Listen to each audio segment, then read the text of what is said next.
Good morning, friends. Today we will be going with the part 3, I guess, because part 2 has been already done. Part 3, basically, we will be covering reforms in Indian agriculture. Now, reforms in Indian agriculture has three major reforms, that is, technical reforms, institutional, or I can say land reforms, and general reforms. Now, when I talk about technical reforms, there are certain features, or I can say following measures have been taken by the government to upgrade the technology in the Indian agriculture. So similarly, going on with the first one, that is use of HYV seeds. Now since 1965, HYV seeds have been replaced by the conventional varieties. Now these seeds like wheat, rice, maize, jowar have led to substantial rise in crop productivity, and in increase in the substantial rise in the crop productivity, I can say, is known as green revolution. So proceeding towards the next, that is use of chemical fertilizers. Now chemical fertilizers are being increasingly used to enhance the productivity. Secondly, it has been considerably increased over a period of time. Third is use of pesticides for protection. So basically, steps have been initiated to protect crops against the diseases, and pesticides have been used to protect the crops. So 14 central plant protection centers has been set up in this respect. Next, going for scientific farm management practices. Now stress has been laid on this cultivation as against conventional farming. Now this method of farming relates to basically selection of crops, preparation of soil, rotation of crops, selection of seeds, use of fertilizers. This is the preparation which they have made in order to, apart from using the basic management practices. So in this connection, intensive agricultural program plus integrated rural area program has been launched in order to speed up the process of growth. Total 23 universities are engaged in promoting the scientific cultivation. Next, going for mechanized means of cultivation. Now mechanized means of cultivation, I can say, is that these measures have been taken to spread the use of mechanized means of cultivation, like providing cheap credit facilities to the farmers by cooperative societies, providing agricultural machines. Why? To spread the use of mechanized means of cultivation. Even commercial banks, regional rural banks are included. In almost all states, agro industries have been set up for this purpose.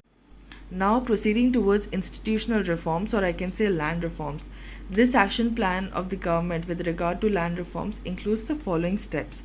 First is abolition of intermediaries. Now abolition of intermediaries is between the state and the actual tillers of the soil, now which are popularly known as zamindars. This has been abolished. Ownership rights have been conferred to those who actually cultivate the soil. When I go for the second step, that is regulation of rent. In order to put an end to this excessive and illegal extortion from the cultivators, rent has been fixed. Third, consolidation of holdings. Basically, we have seen that they were fragmented and scattered holdings. So, in order to reduce those fragmentation, consolidation of holdings. That is, consolidation in the sense they would be working together in a one go, and I can say it will also save cost of cultivation. Here in regulation, they have already given that general there are not to exceed 1/3 of the value of the crop. Going with ceiling on land holdings. Now ceiling on land holdings is with a view to promote equality and the distribution of land ceiling. Now ceiling on holdings means it is the maximum size of cultivable land that an individual or family can own. So it has been redistributed among small holders, or I can say landless laborers. Now going for the cooperative farming.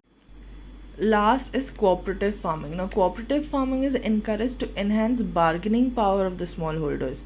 They can buy inputs at lower price and sell the product at a higher price. That is what cooperative farming. providing with other information, that is for general reforms. Now these reforms include the following steps. First is expansion of irrigation facilities. Now expansion of irrigation facilities is in order to raising productivity in agriculture. Irrigation facilities will be used. Different major and minor irrigation projects have been launched across different parts of the country. Going with provision of credit. Now cooperative credit societies have set up to provide credit to the farmers at low rate of interest. So there are certain facts you will be going through in your text as well. Next is regulated markets and cooperative marketing societies, I can say. Now this markets has the offering to remunerate the prices to the farmers and protect them against any exploitation by the middlemen. So these committees ensure timely payments to the farmers specific weights and measures which are used to value the farmer's product. Now cooperative marketing societies, I can say, is established to enhance bargaining power of the farmers in the market. The cooperative societies ensure that there is no glut of supplies in the market so that the cost price does not crash. So provision for storage of the crops is made by the societies on behalf of the member farmers. Next, going with price support policy. Now price support policies, under this policy they have minimum support price. Why? In order to protect the farmers against uncertainties of the market. Now proceeding with a very important terminology, that is green revolution. Now the term green refers to crop and revolution refers to spurt. So together I can say that it is spurt in crop production. Basically it has started, or I can say this has been happening in India in the year 67 to 68, where the crop production has been increased by 25% and India became self-sufficient in the production of food grains. Now there are two phases which I have explained in this manner. The first phase starts from mid 60s to 70s, where in this phase the scope of green revolution was restricted. Basically in what?